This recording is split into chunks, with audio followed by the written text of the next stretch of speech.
कहानी है दो दोस्तों की जिनकी दोस्ती की शुरुआत एक हॉस्पिटल के बेड से हुई थी जहां पे दोनों एडमिट थे।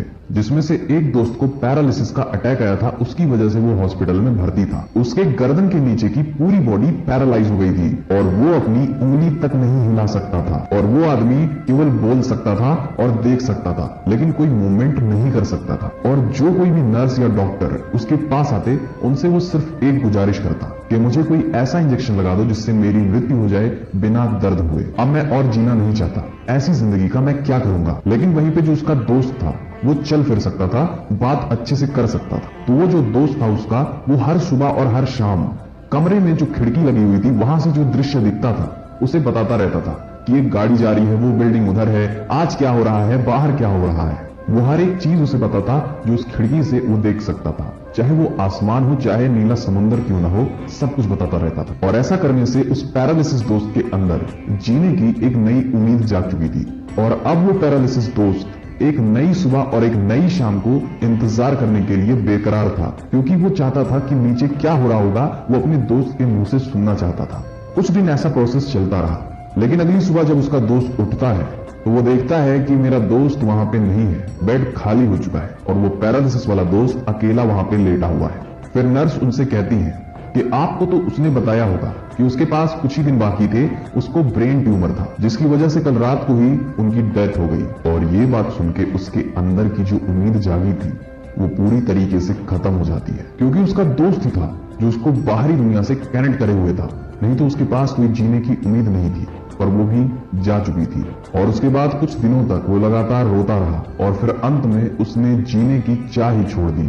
लेकिन उसके अंदर एक ये भी चाहत जाग गई थी कि मरने से पहले मैं भी देखना चाहता हूं कि इस खिड़की से क्या दिखता है, कितने खूबसूरत नजारे, लोग और चीजें दिखती हैं। और जैसे जैसे उसकी ये चाह बढ़ने लगी वैसे वैसे उसके बॉडी में मूवमेंट स्टार्ट हो गई, जिसकी वजह से जो उसका पैरालिसिस वाला अंग था वो भी थोड़ा मूवमेंट करने लगा। और ऐसा रोज रोज ट्राई करने से उसने एक दिन अपनी पूरी ताकत झोंक दी अपने आप को खड़ा करने में। और फिर जो हुआ उसको सुन के आप भी कहोगे कि ये कोई मैजिक से कम नहीं है। वो एक नॉर्मल इंसान की तरह खड़ा होकर दिखा ही दिया सबको, लेकिन थोड़ी ही देर में वो गिर पड़ा वहां से, क्योंकि वो चलना पूरी तरीके से भूल चुका था और उसका बैलेंस संतुलित नहीं था। लेकिन किसी तरह से गिरते पड़ते रेंगते हुए वो खिड़की की तरफ पहुंचता है और फिर देखता है वहां का दृश्य। लेकिन जब उसने खिड़की के बाहर देखा तो उसके सामने एक काली दीवार थी और कुछ नहीं, जहां से कुछ भी देखना असंभव था। और वो जब ये देखता है तो वो जोर से चिल्ला के गुस्से में नर्स को बुलाता है और वो कहता है कि ये तुमने क्या कर दिया, इतने खूबसूरत नजारे के सामने तुमने ये काली सी दीवार क्यों खड़ा कर दिया। नर्स को कुछ समझ में नहीं आ रहा होता है, क्योंकि उस खिड़की के सामने जो दीवार थी वो ऑलरेडी पिछले 10 सालों से वहां पे मौजूद थी। और तब जाके उसे ये बात समझ में आई कि उसका दोस्त उससे झूठ बोल रहा था।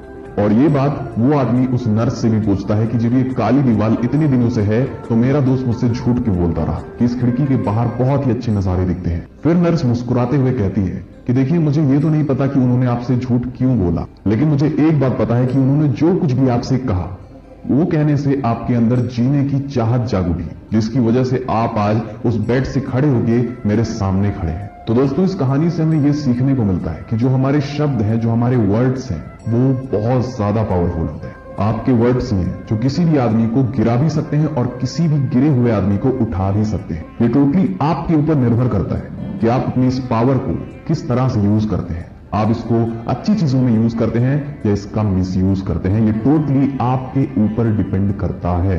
दोस्तों, हम उम्मीद करते हैं कि आपको ये स्टोरी पसंद आई होगी।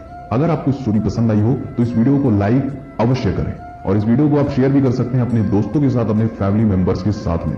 और आगे भी ऐसी ही स्टोरीज पाना चाहते हैं और इस चैनल पे पहली बार आए हैं तो आप हमारे YouTube चैनल को सब्सक्राइब कर सकते हैं। Instagram पे अगर ये वीडियो देख रहे हैं तो आप हमें फॉलो भी कर सकते हैं अगर अभी तक नहीं किया है। अभी के लिए शाइनिंग ऑफ।